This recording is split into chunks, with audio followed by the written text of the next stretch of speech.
All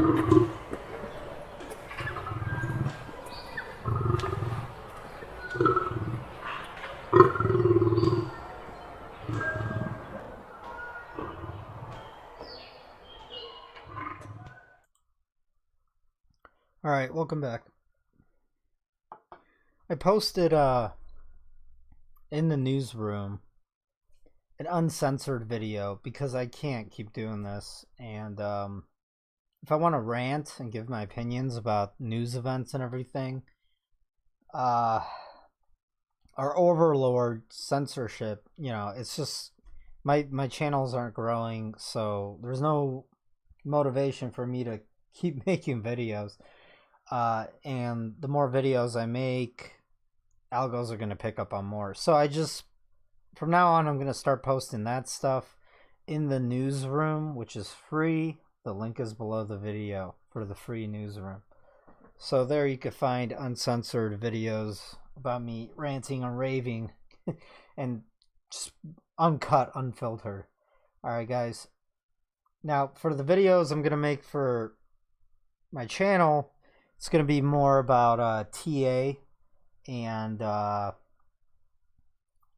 pretty much TA.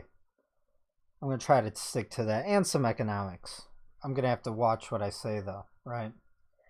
First of all, consult your licensed financial advisor before doing anything. Please do not invest anything in anything that you are not willing to lose or lose sleep over, meaning don't over-invest. And have stops in place, emotions out, or not have stops in place, know what you're doing. If you're trading, have at least decent amount of experience, and think about the future, right? If you lose your job, do you have money to invest? Should you invest money? I don't know. Everyone's personal well-being is, they know it themselves. Don't lie to yourself. A lot of people lie to themselves, but only you know where you are at in life and how to position yourself, and try not to lie to yourself as you do that, because if you lie to yourself, you're gonna wreck yourself in life and everything else. All right, that's like a life lesson I believe is true. So,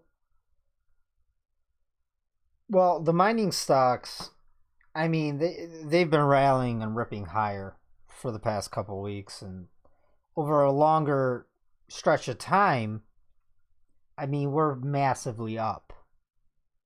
Like, and if you know how to trade, if you're actually an experienced trader who knows what they're doing, you saw my calls, I mean, you're starting to get rich. I'm not gonna lie, because I went through all my alerts in the past year, and all the charts I was posting up and giving you guys reasons why I'm doing this, why I'm doing that, so you guys could learn. But let's say if you were an actual trader and you just followed those calls, I mean, you would be massively up like I am. Like I'm literally up 800% on my entire portfolio, which is huge. Like, there's no one on Wall Street doing that, I guarantee you.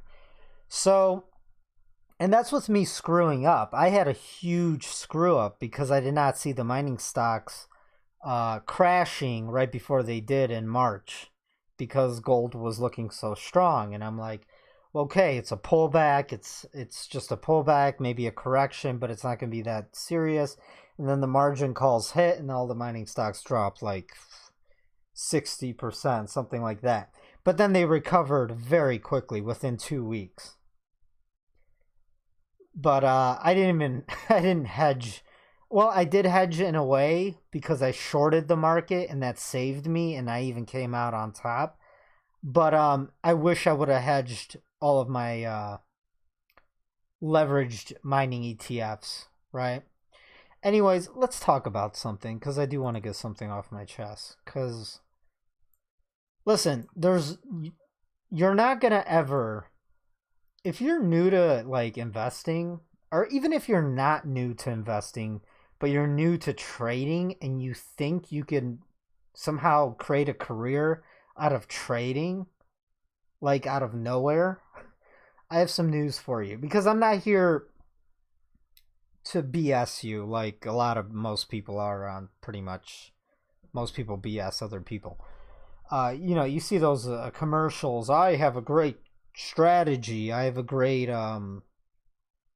trading strategy formula that could guarantee you $2,000 a month or whatever. It's all bullshit, guys. Listen, you are not a trader until you have at least have been trading for like 6 years and you're profitable in the end. Meaning you've gone through years of screwing up, having good trades, because the only way you really learn is by putting your money in the market, risking it, losing money and making money, and staying in the game with. And some people blow up. Most people actually who become really the best traders, and they actually make it, meaning they can make a living off of it or get rich, they've at least blown up their account once or come very close to it. Have I? Absolutely. I've come very close to blowing up my account many years back.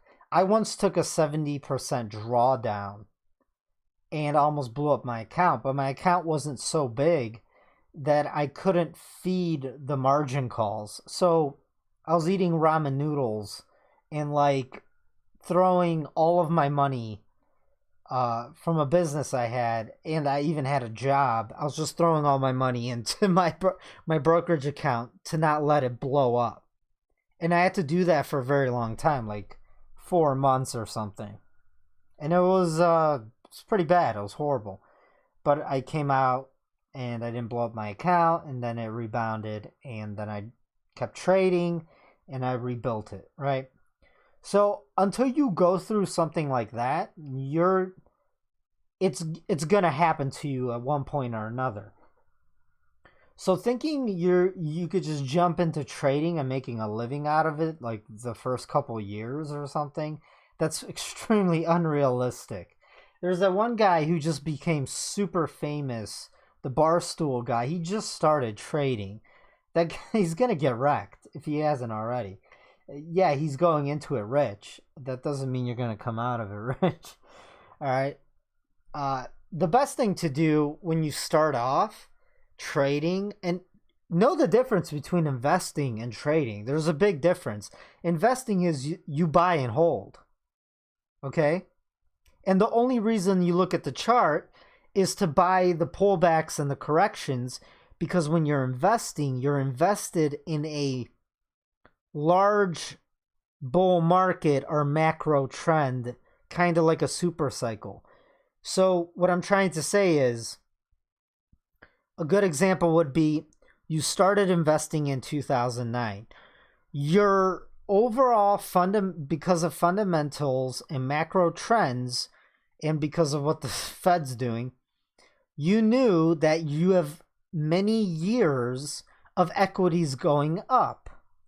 So investing is you start with a small position, and then on every pullback or correction, major pullback or correction, you buy the dips. And you do that for years, for many years, from 3 to 5 to 10 years. That's investing. Most of the time you do nothing. You just log in, or you look at the chart and you're like, oh, look, the market looks like it's dumping. But this is a smaller cycle within a larger cycle. I'm going to buy the dip. So here is the S&P 500 monthly chart. Okay. This is let's start back at you started thinking about investing back in like 2001. Dot-com bubble happened, it crashed. So you bought the dip. And then you had a nice rally for like 5 years or whatnot.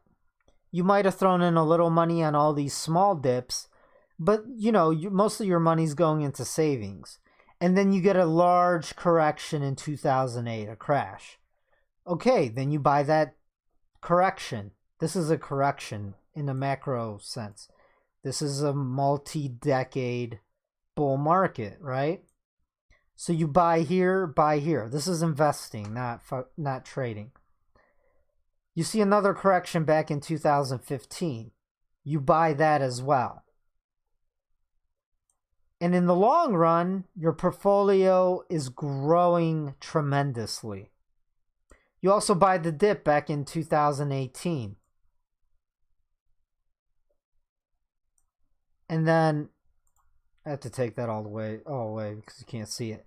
Technically, you would buy this dip as well, right? And that's investing on the macro scale for your retirement or whatever.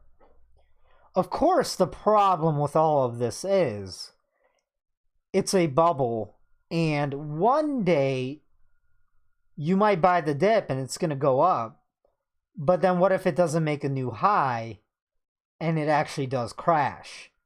Then you're done. It's over. You lose everything. And that's the risk, even with investing, especially in a bubble. So you have to understand economics. Over 90% of investors and retail investors, everyone who has pensions or retirement accounts, they don't understand economics, okay? They have no idea what they're doing. That's why my channel is so important, and that's another reason why my channel is not allowed to grow. Because the platform I'm on obviously has invested interest. They have their own stock shares, the company who owns this platform, right? They want this bull cycle to never end and to keep going up.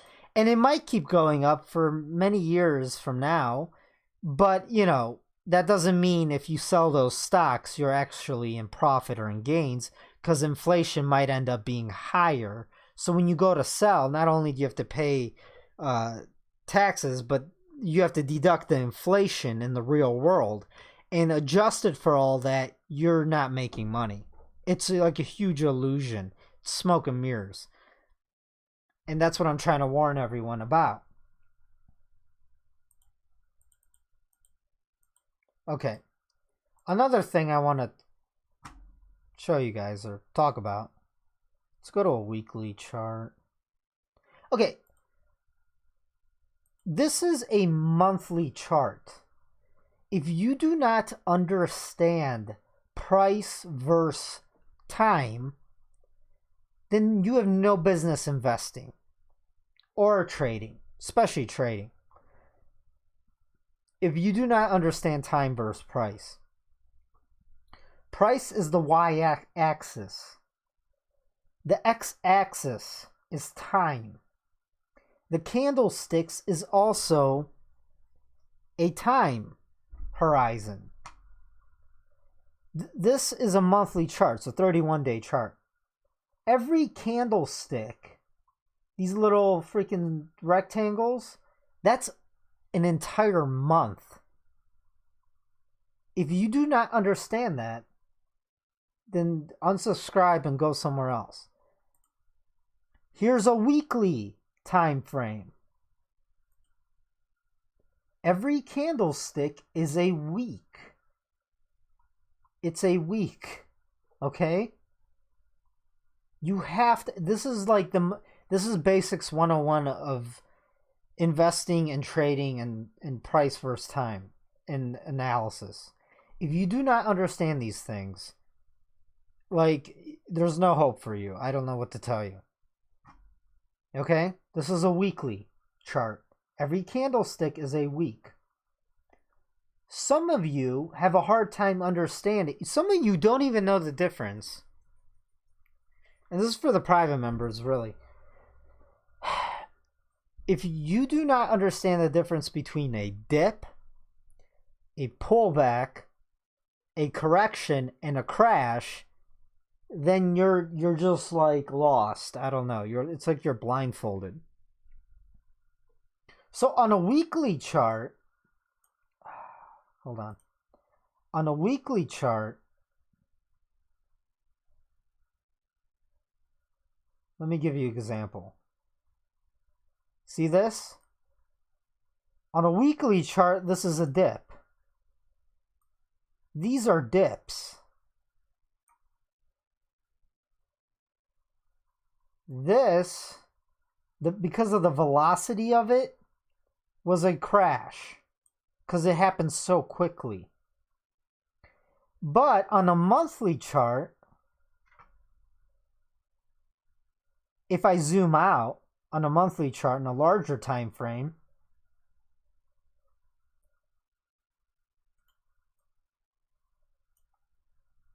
this right here is a pullback.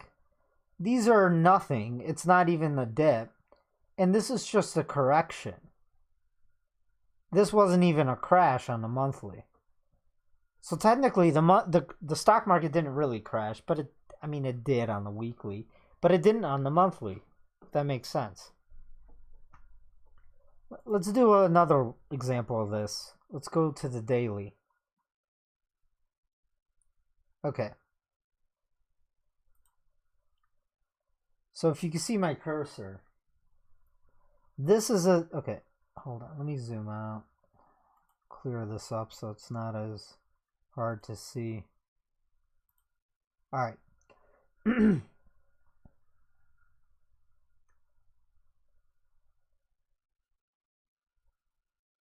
In late 2018, this was sort of a crash right here. But the initial drop right here, this is a correction. Now, how do I know that? For one, I'm looking at the 200-day moving average, and I'm looking at my blue equilibrium line. Equilibrium means return to normal. It's not overpriced, not underpriced. It's return to equilibrium, normal. Meaning the price is always returning to my blue line. It goes below it sometimes, it goes above it, but it's always going to be around it in a long enough time horizon. That's why it's called equilibrium. See? Here's my blue line. See my blue line? The price, goes above it for a long period of time, then drops below it, but then goes back above it, then returns to it, goes back up. It's the equilibrium.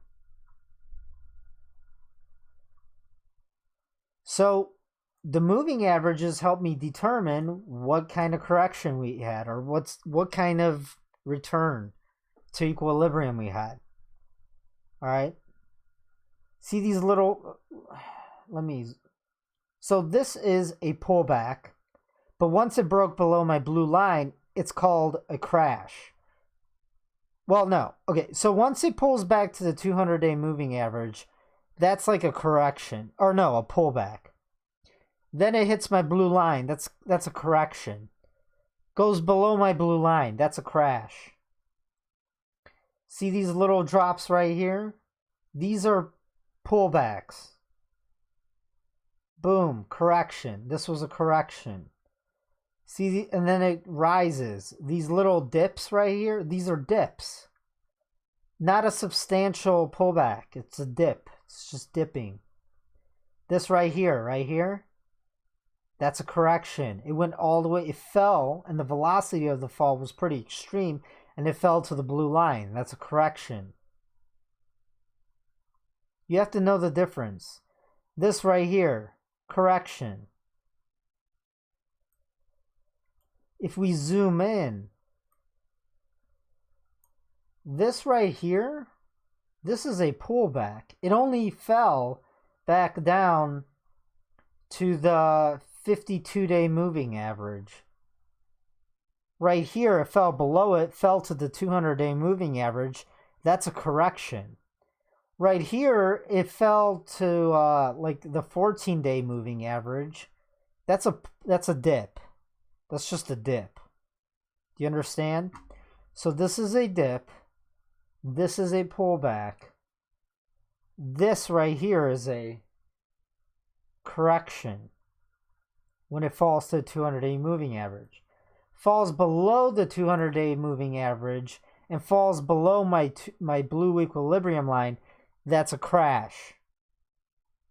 Know the difference. If you can't wrap your head around it, this is not for you. Just get out before you lose all your money. All right? I really had to tell you guys and teach you guys that. All right? Another thing, these moving averages, when they start all when the moving average, the shorter time frame moving averages start crossing below the larger time frame moving averages, those are death crosses. That usually dumps the price. Here's the S&P 500 daily chart.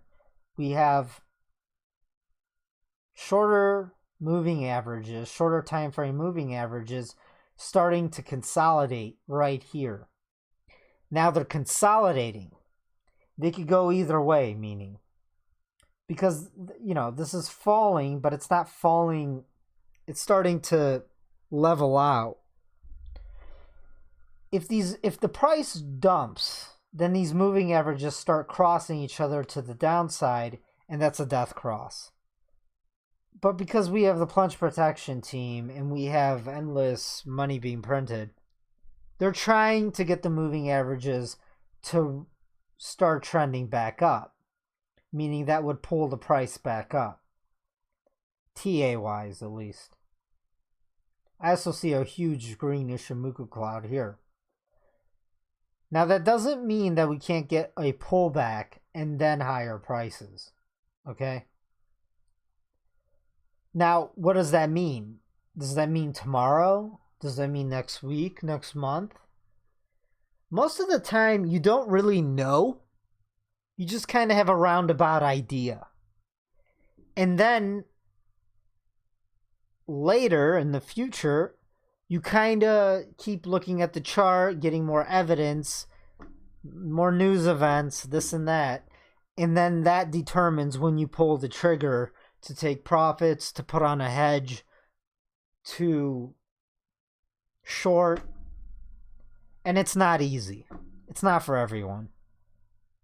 You kind of have to be smart and have years of experience. It's not easy. Okay? You're kind of plugged into the matrix every day. And even if I am right all the time,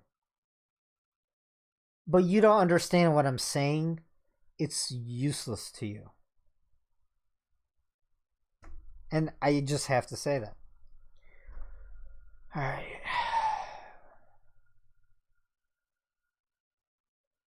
So let's start with trend following.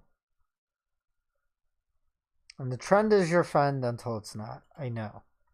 But it's still better than most. Any other type of analysis that I've ever seen. Works for me. This is either, I don't know what it's going to be. And I've drawn all of the scenarios, which are all of them. And you let the market tell you what it's going to do. And once you get confirmation, then you respond and react. Can mining stocks drop and gold drop if the market crashes again because of margin calls? Yes, absolutely. It's always a risk. What do I do in that type of scenario? And there's a couple options. You try to get out, but usually you're not going to be able to get out because what they're going to do is dump the price overnight. And then as soon as the market opens next morning, it's too late. That's pretty much what happened last month or the month before. That's what happened last time. There's nothing. At that point, I was like, well, what am I going to do now? It's too late. If I sell now, maybe I'm selling at the bottom. So what you like to do is you put on a small position to hedge all of your longs. And what that does is it's a small hedge. And options are a great way to hedge. But you don't always have to use options. You could hedge with inverse ETF, leveraged inverse ETF. But then again, you don't do that type of stuff if you're not experienced. If you're just long in mining stocks and none of them are leveraged, then all you do is it's really just a buying opportunity in a larger macro cycle because you're an investor, you're not a trader. If you're a trader and you do have long leverage ETFs or something like that, then what you do is you hedge. I put on a hedge yesterday. It's already working out for me because the market dipped today. Mining stocks dipped today. Maybe it's the beginning of a pullback. It's fine. I'm hedged. All right. All right. So, but anyways, here's the S&P 500 monthly chart. Again, I don't think this year we're going to see new all-time highs in the S&P and the Dow. In the FANG index, yes. In the Nasdaq, probably. All right. But the S&P and Dow, that's a little different. It's a different story, right? Now, the countries are opening up. I think it's over for now. Second wave, who knows? There'll probably be something, but we'll get there when we get there. I think it's going to be that my last video, that W style of recovery.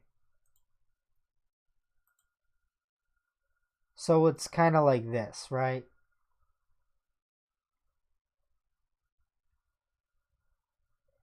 And then slightly higher. It's like a lazy W. This is what I think they want to do. And the difficult part of all of this is you don't know when their manipulation and when the Fed's money printing comes to an end. You don't know if there's going to be another unknown event, an unknown, which is a black swan. If a war breaks out or something, you don't know when China's going to dump the treasury. You don't know those things. But let's say none of that comes true in the next year or two. Don't look at the bottom of this, the time when I draw, because I can't draw perfectly versus time in the world, okay? Because you're not going to see it if I draw a little thing, right?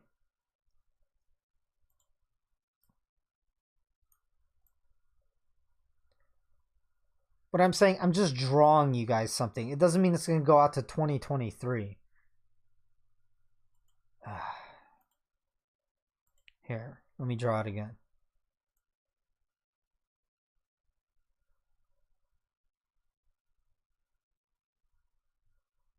Something like this. And either the stock market just makes new highs and melts up even higher, or it can't make new highs and then it just starts trading in a range sideways until the dollar seriously has some serious problems and then crashes. Either way, I'm not fighting the Fed. That's why I'm buying metals and metals miners, mining stocks. Because fighting the Fed is, you're crazy. That's why shorting the market is super, super risky. Also, when you put on shorts, I suggest you use a small amount of money and then to maximize gains, you leverage it up, but know the fact that you could lose that entire position size, which is how you use options. But honestly, guys, don't trade options if you don't have many years experience trading them, because you have to understand time versus price into the future, and it could be many weeks and months, and that most people can't get right. Not that I could get it right, but I at least know when to sell the options when they're up massively. Anyways, but it doesn't mean like you could only get rich by leveraging up and using options. You could buy mining stocks, not leverage anything, like a retail investor, and you're still going to see 10, 20, 50 possible X returns. But you have to wait it out. It's going to take a couple years. Still better than going broke, because that's pretty much what's going to happen to everyone else. Still the largest wealth transfer in human history. Matter of fact, silver is alone, the price of silver could go up 10 times. That means the mining stocks could go up 100x easy.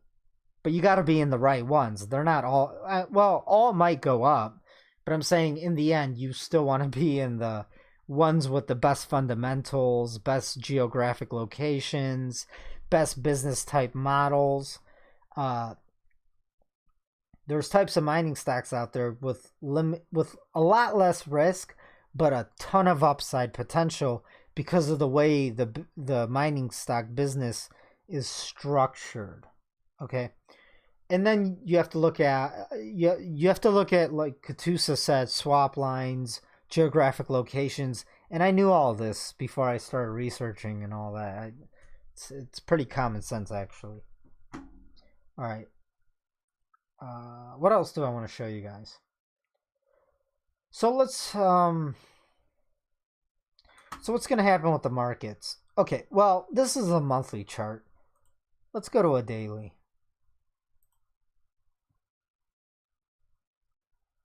This right here,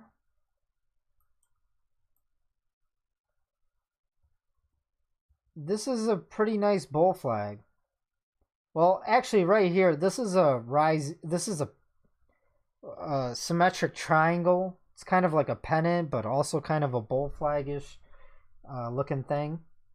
But what I like about it is, see the price? It tests this resistance, breaks through that resistance, tests my blue equilibrium line, tests it again and again and again. It's testing it pretty much, well, for sure 3 times. And what's my trampoline analogy? It works both ways, down and up. You're a kid and you're jumping on one of those giant trampolines.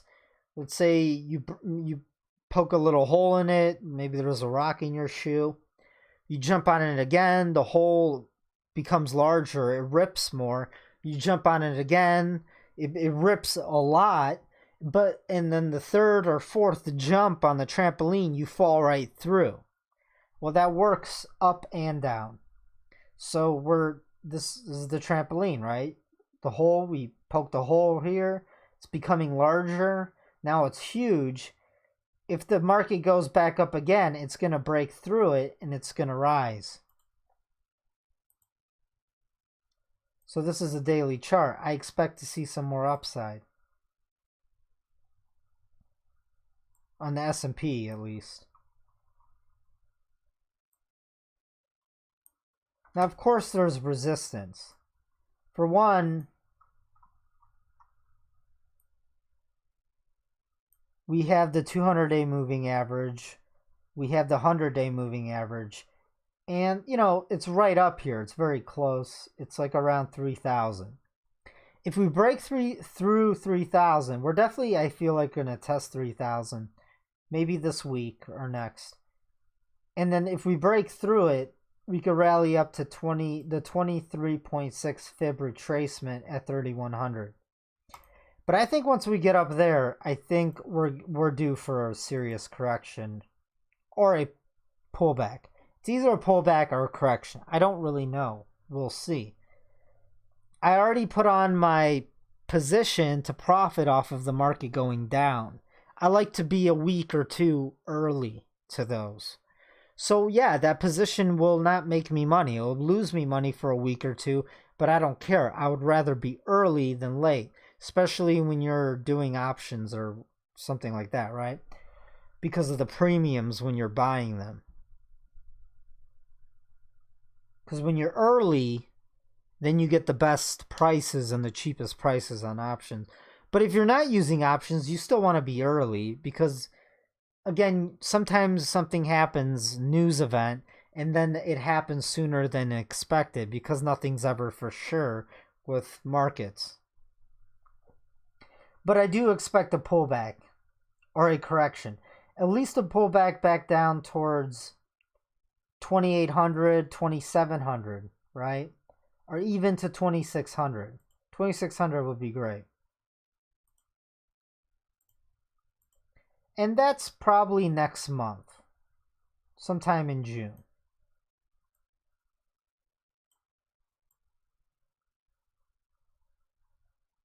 Because I really only think there's another week or 2 weeks max with the markets going higher and higher.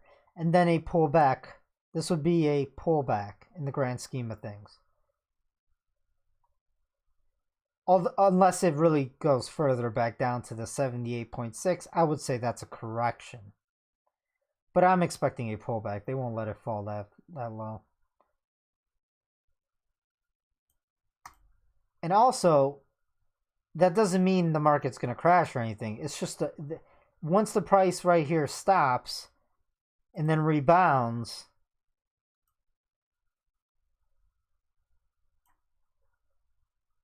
that's a pullback.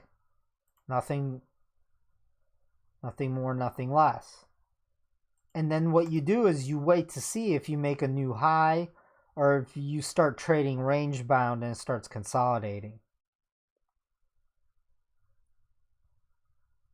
So this is what I'm expecting for the summer doldrums, right? Because there's less volume in the summer. Especially this summer, I feel like a lot of investors are just going to take a huge break. And they're going to sell for the summer so they could take their vacation and enjoy the sun because they've been cooped up in their homes or apartments or condos.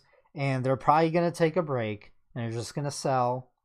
It's May right now. Sell in May, go away, right? That makes actually perfect sense. Sell in May right before June and go away. And then and they'll come back towards probably the end of July, something like that. In the meantime, the market's probably going to trade. We're going to get this nice pullback. Now, during this pullback, if it's an orderly pullback, which I think it'll be orderly, it'll be a slow pullback, slow grind for a few months, which is actually positive for gold, silver, and the mining sector. When the stock market's crashing, that's bad because you get margin calls. When it's pulling back slowly, metals could go higher, no problem. Matter of fact, they might go into a bull market this summer. I'm actually expecting that. Meanwhile, every other YouTuber out there and so-called professional traders like, yeah, these mining stocks, they've gone up 100, 200%. They've been doing really, really well. It's time to take some off the table, and we'll come back later on. That's what everyone's thinking, and I don't think that's what's going to happen. I think right now we're getting a dip in the mining sector, and then it's just going to keep going higher because the Fed's going to keep printing over the summer as all the investors go into cash to keep the markets higher, and then that calls for higher metals prices. Matter of fact, 2019, even in 2016, we actually saw a huge raging bull market towards the end of spring through midsummer. And that's like the new cycle now. And it's like they haven't caught on to this. And I have a feeling that's what's going to happen again. Matter of fact, I hope there's going to be a huge rally and a melt up in gold, silver, and the mining sector this summer. And then I'll be looking to take profits later during fall. Because fall, I feel like that's when they're going to make the market melt up. Trump especially is going to shoot to make the market go higher and higher. Maybe even making new all-time highs so he could get reelected, right? Even though the real economy, and not just that, people are going to get back to work. There's going to be this euphoric, well, not euphoric, but this return to normal mentality. Probably, well, it's already starting now. But by the end of summer, I feel like everyone's going to really think it's going to get back to normal and things are going to be great again. And that people are going to feel like that. And then all of a sudden, probably early 2021, reality is really going to hit that the economy isn't really recovering all that much. And then we'll see. Okay. So let's take a look at a few other things. Man, my throat's hurting. Try talking for hours. I made a video prior to this, right? Try talking for 4 hours straight. The dollar. Well, for one, yields are pretty much at record lows, and they're trying to cap them. I talked about yields and stuff in my other video that's in the newsroom. Here's a monthly chart of the dollar. it looks like it really does want to break higher, but here's the thing. They don't want the dollar to go higher. And matter of fact, they're okay with the strong dollar because that allows the Fed to keep printing trillions and trillions. I guarantee you, what did I tell you guys this entire time? You guys will not believe the amount of money they're going to print. You're not going to believe it. Why? For one, that's what it takes to keep the music playing. For two, they could get away with it. And for three, the people are going to start demanding. Everyone's already, listen, the amount of unemployment in the U.S. is absolutely insane. The amount of unemployment around the rest of the world is probably even worse.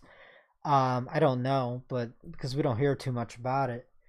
But this is what they're doing. The U.S. Central Bank prints, then the European ECB prints, Japanese BOJ prints, then the Chinese.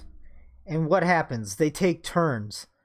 So this allows the dollar to stay strong, and it allows all of the fiat currencies to not really crash when they print. They all fall together and they lose value.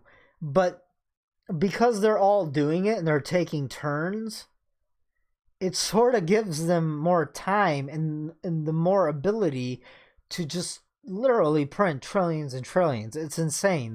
This is like global manipulation to keep a globalized financial system afloat, even though globalization has pretty much fell apart and global trade has fallen apart, and now we have some serious problems between China and the US, and they're tied together, the US and China, because they make all our goods and we give them all their money. And the system, it's pretty much fallen apart. So I feel like in 2021 we're going to see the ramifications of that. But for now, they could sweep everything under the rug and keep the music playing with endless stimulus.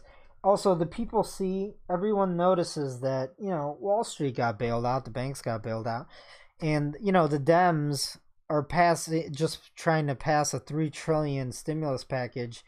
And listen, no one wants to look like a bad guy before an election. So they have to compromise. And one of the compromises is, well, this time around, we need to give Main Street, we need to give the people some money.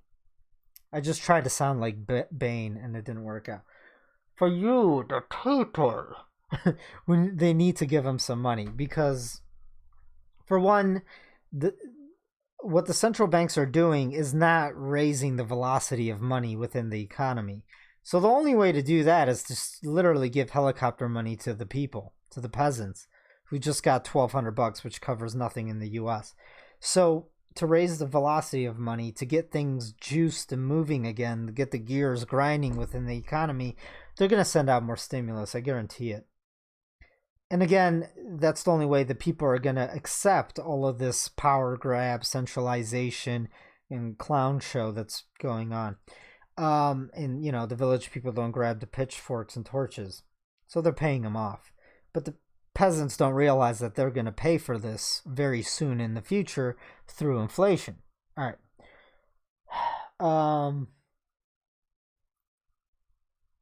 So where was I going with this? That's for now. So, yes, we'll see deflation in some sense. But not as much as I was thinking, because they're going to print so much.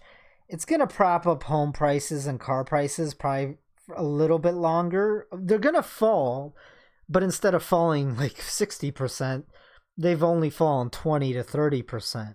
So these asset bubbles like homes and cars, but commercial real estate, that just collapsed. Which I did put out some possible shorting opportunities like a month or two ago for the private group. What else was I saying? Anyways, that's my thought on that for now. So, stagflation. Everyone's going to get some more stimulus. It's a pure shit show, to be honest. Here's another problem that they're running into. Well, for one, we had the 60 minutes with Powell Sunday, and he pretty much came out. If you watch him, you could kind of see on his body language, his face, and everything. You could tell he is he's pretty nervous, and he's like, "Well, yeah, we have unlimited printing tools, and it's digital currency." And deep down, you could tell that he's like, "This is insane what we're doing." But I have to keep the confidence. It's a confidence game, right? Because all Ponzi's are. So he's like, don't worry, everyone. Don't worry, Wall Street.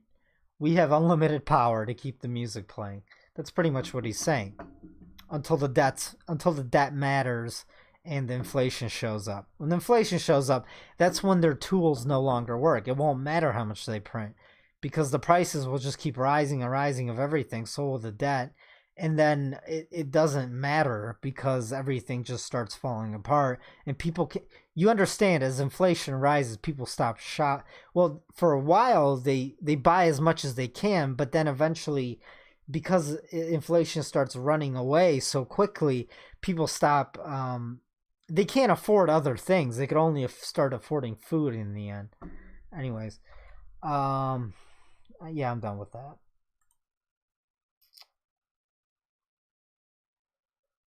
So check this out. The FANG index is very close to all-time highs, which is, of course, I've told you guys, the market is so heavily weighted in these international corporations that are super highly overvalued, in my opinion. All these index funding, because of Ray Dalio, they pull up the rest of the market.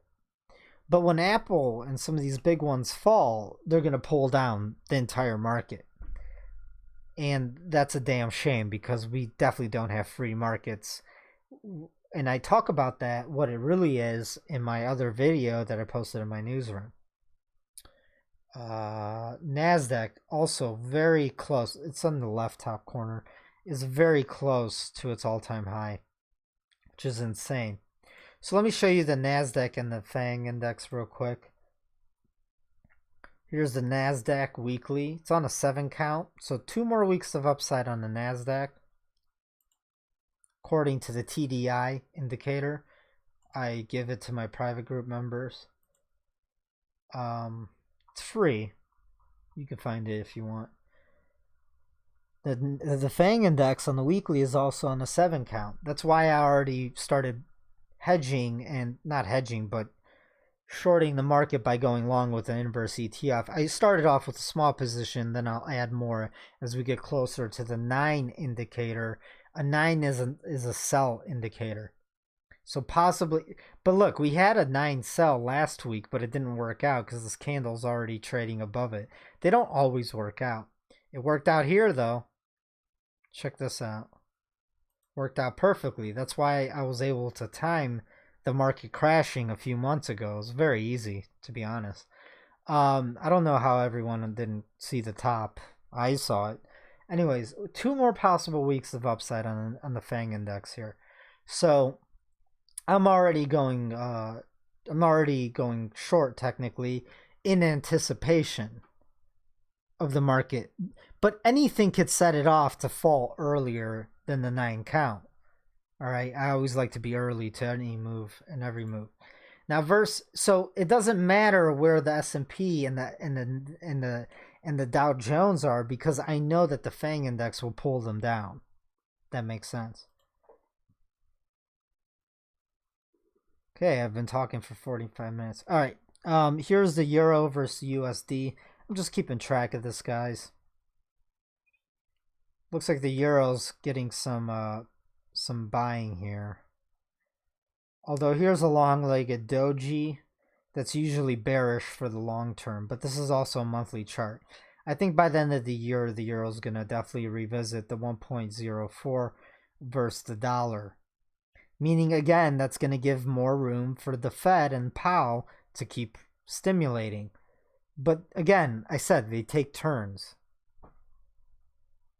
But I do think the euro is going to go before the USD. Or I think Europe's going to break up before the dollar falls. And that's where I disagree with Schiff. I disagree on I agree with a lot of people on a lot of things, but there's always other things I disagree with. If you guys ever pay attention. Okay, so here's the Dow Jones. Again, I feel like maybe 2 more weeks of upside. It might, there's already resistance at 25,200, at 25,700, and then there's resistance at 26,300. And I don't think it's going to get past any of these. Well, not any, but it might get up to the 61.8 fib retracement, make it go a little higher, and then I expect the pullback this summer.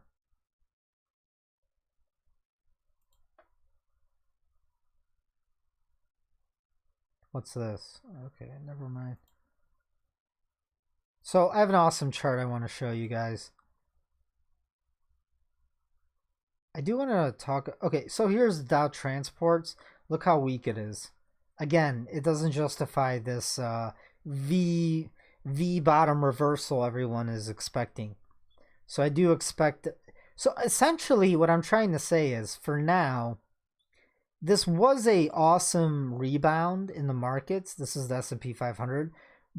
But what I'm saying is, I do expect a decent pullback, maybe a correction, I don't know, and then we'll see. But I do know, listen, they're going to juice the market on the pullback and just try to get it back up, and then we'll see if we can make new highs. All right, that's later in the year, right? After July, that'll be around August. Okay, this will be like around August or something, I'm thinking. Okay, so let's get to I was going to talk about crude oil. So when everyone was like, oh my God, oil is negative, this and that, I bought a bunch of call options and they're finally starting to go into the positive in a really big way. I mean, they're up like 80% already, and this is just the beginning. Let me get to the oil. Okay, here's WTI. I bought like literally when the sky was falling and the oil market looked like it was gonna just disappear. But I knew Trump was I knew they were gonna prop up the oil. Like, the world can't let oil and the oil refineries and the companies go under. I mean, oil is the most important energy in the world. Everything in your house, everything is tied to it. Okay, you don't have EVs without oil, guys. How do you think they mine for all the minerals for the batteries and for the components? And most of the components are plastic, and come on. Everything needs lubricated. It's all oil. All right. All the electronics, oil. Okay, so yeah, I mean, I bought these call options into the fourth quarter as farthest out as I can. Hopefully they're going to work out really well. And I think they will. And that was for the private members. They're already up like 80%. And this is just the beginning. Here's E-mini light crude oil futures. Look at this dead cat bounce. This is a weekly chart. Not a dead cat. This is a nice... I told you guys, the bottom's in.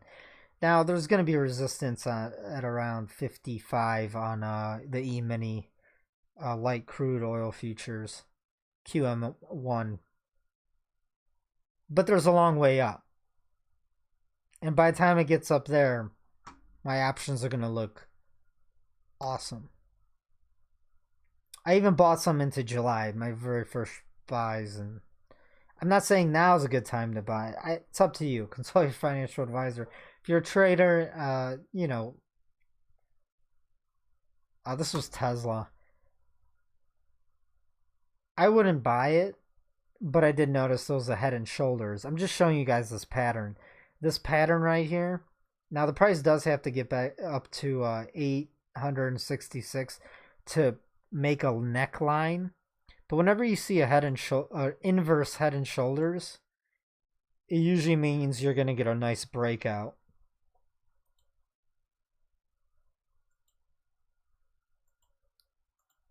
Like that.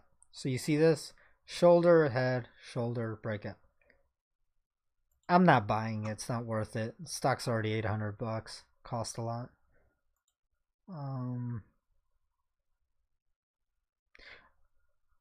So let me show you guys an awesome chart. Just give me a second.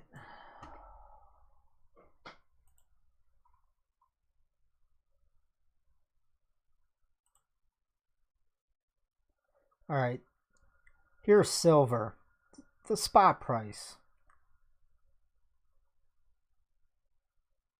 And this is based on, so the last time, 2008, the Fed added 1.3 trillion and the gain in silver was 440%. Right now it's at 2.7 trillion. Technically it's probably going to be a lot more, like 5, 8 or something. This is where silver is right now. So if silver goes up and makes new highs, which I think it will, maybe double, triple, say it goes to 100. Last time it went to like $50. What if it goes to 150? I think it should, at least, because the above ground it's been depleted. And guys, I mean, 150. Go to Mike Maloney's YouTube and look up silver $150, no brainer, and he explains it. That means the mining stocks, like, life-changing gains. I'm not promising it. I'm not saying it's certain. I do think they've been manipulating the silver price low to keep it low so these big corporations can have cheap electronics because they all take it because it's the best conductor and it's for circuit boards and chips, right? So I think they've been depleting the resources and keeping the price manipulated down so these companies could have good revenue earnings. Because if the silver stayed at a $50 or $100, your Apple iPhone would cost not $1,000, but like 3,000, not 3, but 2,000, right? And then people wouldn't be able to afford them. It's my opinion, my theory. Okay. Let me show you guys another awesome chart. Here's the BGMI, Barron's Gold Mining Index. So this index tracks all the gold miners, at least. Okay? This is where we are right now. This index, we're still near the bottom, guys, for the mining sector. The bull market, it's not like halfway over. It's not even a quarter ways over. It's not 3/4 or near the top. It's near the bottom still, to put it in the perspective. Yes, the window's closing for you to get like the biggest bargain. Like, it's kind of equivalent to the people who bought Bitcoin at $10 and then it went to 20 grand. It's kind of like that. That window is closing for you to buy it like at below 100 or $10 or something like that. The window, you know what I'm saying, for that is closing. So, you know, you don't want to miss out. And a lot of people are just stupid. They're just going to wait until the prices keep going higher and higher. And they'll wait until the bull market's halfway over or near the top. And that's when they all crowd in because, I don't know, it's human psychology. I'm not wired that way. It's going to go and make new highs, this mining index. Very, very important, all right? We're still near the bottom. If you understand this, then your mouth should be salivating at the gains we're going to see in the next 3 years. All right. Here's some of the mining ETFs. And we killed it. All right, here's GDX. This is GDX, the large cap mining ETF. I've showed you guys this chart before. It's gone up now. It's trying to catch up to the spot price of gold, but it still has a long, long way to go. Because gold is at its all-time high. Look at this. Now, everyone is expecting a huge correction in gold. Maybe a dip. and then it rebounds. And then what does that look like? Well, guess what? That looks like a giant cup and handle if we do get that. Cup and handle. So that's fine. I'm okay. Actually, I wouldn't mind another pullback or dip for the next week or two. But I'm talking about a dip or a slight pullback.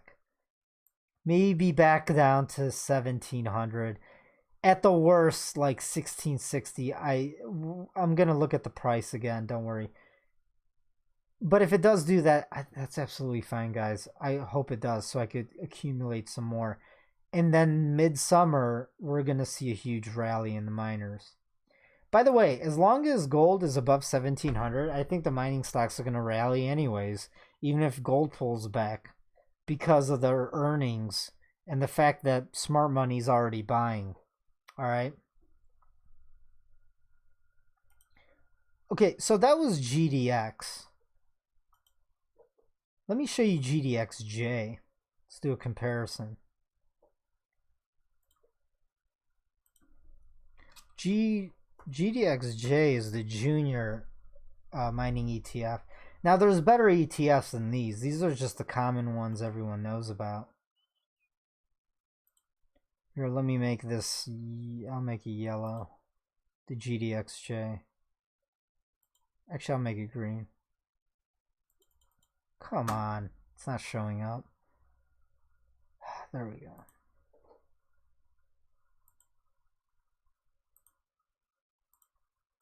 So that's the green line.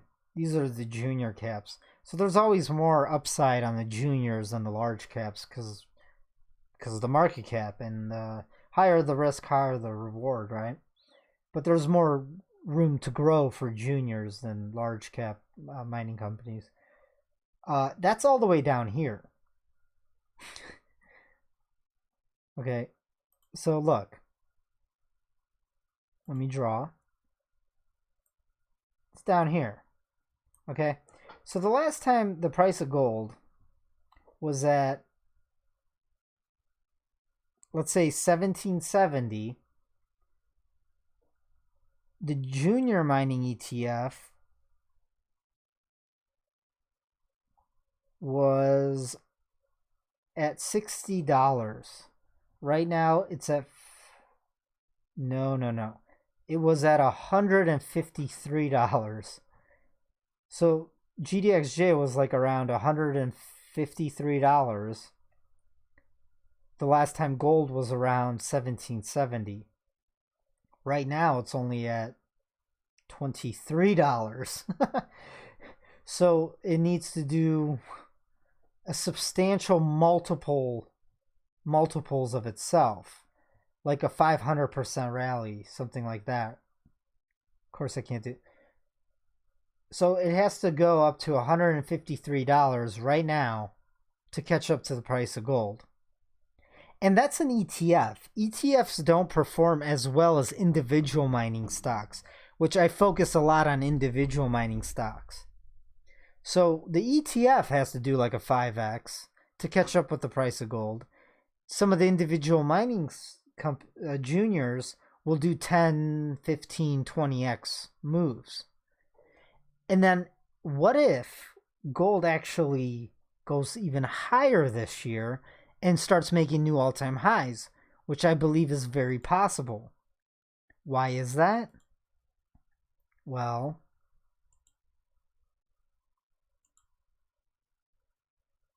hold on. Okay, this is gold on the monthly. Why do I think this could easily make new all-time highs this year? Because there's not much resistance, and I know they're going to print more. And they're going to print more globally. They're printing globally. This is a global thing. So it's very easily gold could just shoot up past 2,000 to 2,700. And gold bugs don't expect that because they've been beaten down for the last 8 years. They've been conditioned to expect the worst. Just very easily this summer, it could just shoot straight up. If it does that, within a week, your life could change. That's all I gotta say. So, I think that's enough for today. I'm gonna leave it at that. In global currencies, this is gold and dollars. It's not at all. Well, I don't know. Globally in other fiat currencies. So if you're, in another country and you're in my private group, you work for your euros or whatever currency you make in your country. Well, metals have been making all-time highs in the currency you work for. For US, not yet, but we're getting real close. The dollar's been falling in value versus gold for the past, 2 years now? So for people who think like it's not in the bull market, you've already missed out in 2 years of it. Yeah, I'm just going to end it there, guys. Smash them likes, leave anything in the comment section. Please share my videos. It's the only way this channel grows, and I'll continue to make them. Till next time.